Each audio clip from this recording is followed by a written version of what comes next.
And we have those extra high tides, of course, across South Florida the next few days. Tonight, between about 8 and 10 o'clock, and for the next few days, coastal flood advisory continues. So watch out at area beaches, and of course, some minor beach erosion possible. And those areas that we typically see the erosion and the extra high tides, the water come up over onto the streets like Delray, areas of Jupiter and Jupiter Island.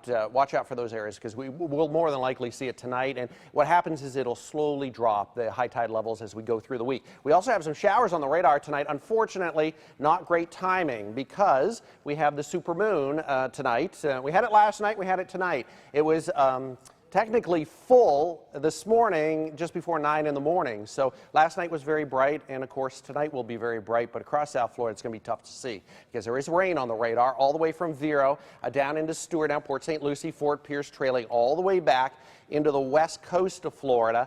We have some showers working in, and in Palm Beach County it's dry. Temperatures are in the 70s now. We drop into the 50s and 60s for your overnight lows. Hour by hour, again, some stray showers through 7, 8, and 9. Higher chances in the Treasure Coast, Palm Beach County. Things beginning to clear out as we get into 10 and 11, so you'll be able to see the moon then. Here are some of the details. So the moon rise tonight is at 6:02 p.m. It was exactly full this morning at 8:52. So last night it was bright. Ideally, before sunrise this morning was the best time to see it because that was the closest time to 8:52. And tonight you should be able to see it, but the moonrise is going to be very difficult to see. 6 o'clock. There are so many clouds around. It's also known as the November moon is also known as the beaver moon too.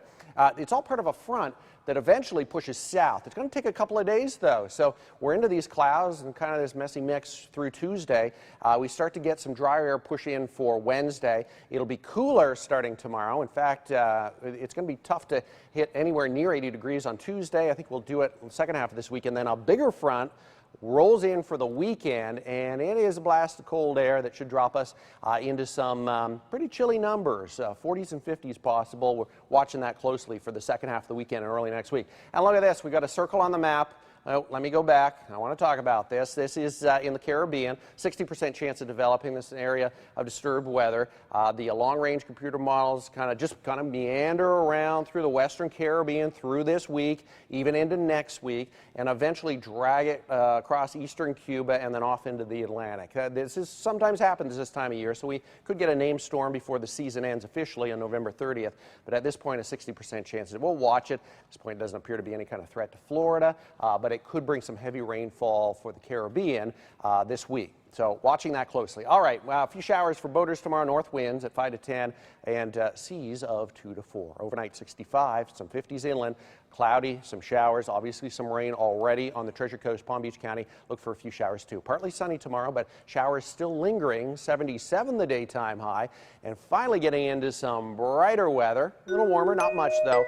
Wednesday and into the weekend. And the next front slides through either Sunday or Monday, and that should drop our temperatures in a big way once again. So watching that closely. Pretty good looking week, but keep the umbrella close tonight and tomorrow too.